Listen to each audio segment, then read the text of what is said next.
স্বামীকে চেনা। ছোট্ট একটা গল্প আছে, আজকে একটু সময় আমি বেশি নিচ্ছি যেহেতু শেষ করে দিতে চাচ্ছি। আমি বেশি নেব না ইনশাআল্লাহ, আশা করি 5-6 মিনিটের মধ্যে শেষ করব। স্বামীকে চেনা। স্ত্রীদের উচিত হচ্ছে স্বামী কি পছন্দ করেন, যেহেতু স্বামী আপনার প্রিয়জন, আপনি স্বামীকে কাউন্টার পার্ট হিসেবে দেখবেন না, তিনি আপনার প্রতিদ্বন্দ্বী নন। সুখী পরিবারের মধ্যে স্বামী হচ্ছে স্ত্রীর প্রিয়তম ব্যক্তি। অতএব স্বামী কি পছন্দ করেন, স্বামী কি পছন্দ করেন না, এটা স্ত্রীকে জানতে হবে। এখানে ছোট্ট একটা গল্প আপনাদের সামনে বলছি।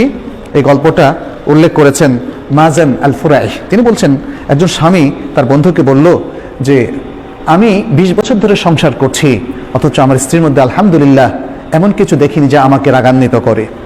তখন বন্ধু খুব আশ্চর্য হয়ে বলল, কিভাবে এটা সম্ভব, কিভাবে করলে বলো তো দেখি, পুরো ঘটনাটা আমাকে খুলে বলো। তখন স্বামী বললেন যে আমি যখন বিবাহ করলাম, প্রথম রাতে আমার স্ত্রীর কাছে গেলাম, তার দিকে আমার হাতটা একটু বাড়িয়ে দিলাম, সৌহার্দ্যের হাত, মমতার হাত বাড়িয়ে দিলাম। স্ত্রী আমাকে বলল, একটু ওয়েট করুন প্লিজ, আমি আপনাকে কিছু বলবো হে আবা উমাইয়া। আরবরা আবার আবু উমাইয়া মানে কুনিয়ার ধরে কথা বলে, আমাকে একটু কিছু কথা বলার সুযোগ দিন, বলে বলো। তখন স্ত্রী শুরু করলো যেভাবে, যেমন বললো আলহামদুলিল্লাহ ওয়াসসালাতু ওয়াসসালামু আলা রাসূলিল্লাহ, ছোট্ট খুতবা দিয়ে শুরু করলো। বললো আমি আপনার কাছে এমন একজন অপরিচিত মহিলা, আমাদের বিবাহবন্ধন হয়েছে আজকে প্রথমবারের মতো আমাদের সাক্ষাৎ হচ্ছে, সুতরাং এখনো তো পরিচিতি আমাদের ফুল হয়নি, আমি জানি না আপনার কি আখলাক, আমাকে আপনি বলুন যে আপনি কি পছন্দ করেন, তাহলে সেটি আমি করব, আর আমাকে বলুন আপনি কি অপছন্দ করেন, তাহলে সেটি আমি বর্জন করব। এভাবে এতটুকু কথা বলে তিনি কি বললেন, যেটা আমরা খুতবায় বলি, আকুলু কাউলি হাদা ওয়া আস্তাগফিরুল্লাহ লি ওয়া লাক, আমি আমার এই কথাটা আপনার সামনে পেশ করলাম, আর আপনার জন্য আমার জন্য আল্লাহর কাছে আমি ইস্তেগফার করছি। সুবহানাল্লাহ। অনেকে হয়তো বলবেন, আরে এটা তো দেখি ওয়াজ করতেছে বাসর রাতে,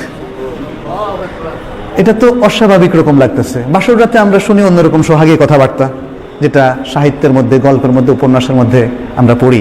আমি এখানে আমার থেকে অ্যাড করছি, সেটা হলো দেখেন, গল্প উপন্যাস আমাদের চিন্তা চেতনা কালচার পাল্টে দিয়েছে। এই যে মহিলা, অত্যন্ত বিদুষী মহিলা, অত্যন্ত দিনদার মহিলা, সে যে কথাটা বললেন, এটা আমাদের কাছে বলে কেমন ওয়াজ ওয়াজ কথাবার্তা, বিয়ের মধ্যে আবার এগুলো বলে নাকি? কারণ আমরা যে গল্প, সাহিত্য, যে আচার অনুষ্ঠানে অভ্যস্ত হয়েছি, এটা মানুষের তৈরি করা, সেগুলো আমাদের কালচার পরিবর্তন করে দিয়েছে। এই সুন্দর দিনদারি আমাদের থেকে একদম ছিনিয়ে নিয়ে গিয়েছে। মহিলা আজকে এত সুন্দর কথা বললেন। স্ত্রী ওই বন্ধুকে বলছে, আমার স্বামী বললেন, আমার স্ত্রীর কাছে যখন আমি এই কথাটা শুনলাম, ভাবলাম যে আরে এটা তো দেখি অত্যন্ত সুন্দর কথা, তাহলে তো আমাকেও একটা ভাষণ দিতে হবে। তখন তিনি বললেন, কি বললেন, আলহামদুলিল্লাহ ওয়া উসাল্লি আলা নবী ওয়া আলিহি ওয়া সাল্লাম, সকল প্রশংসা আল্লাহর জন্য এবং নবী সাল্লাল্লাহু আলাইহি ওয়াসাল্লামের উপর সালাতু সালাম।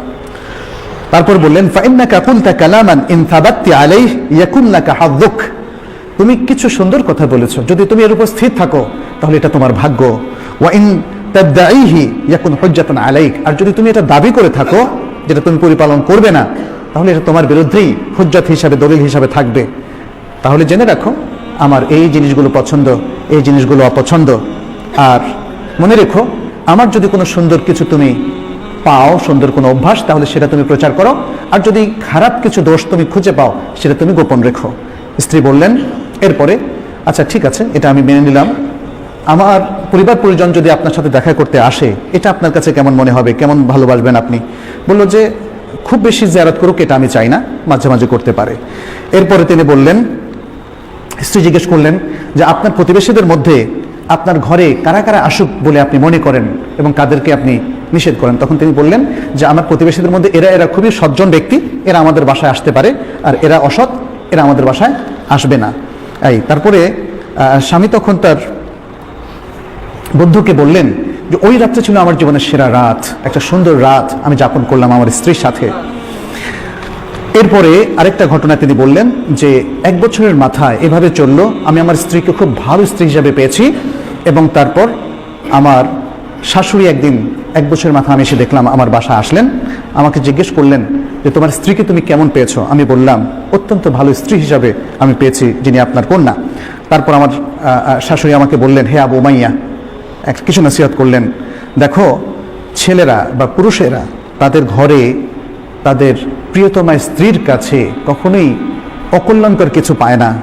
সুতরাং তুমি তোমার সেই স্ত্রীকে কিছু আদব শেখাও, কিছু শেখাও, এবং তাকে তুমি ভদ্র করো, শালীন করো, সুন্দর করো।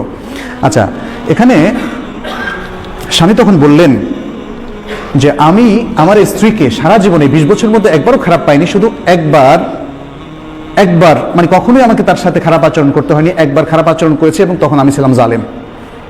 সুবহানাল্লাহ। এই হচ্ছে আমাদের মেয়েরা, মুসলিম মেয়েরা। কিন্তু আজকাল এই মুসলিম মেয়েদের মধ্যে যে জিনিসটা ঢুকেছে, অপকালচার ঢোকার কারণে আজকে আমাদের মেয়েরা আসলে বিভ্রান্তির পথে হাঁটছে।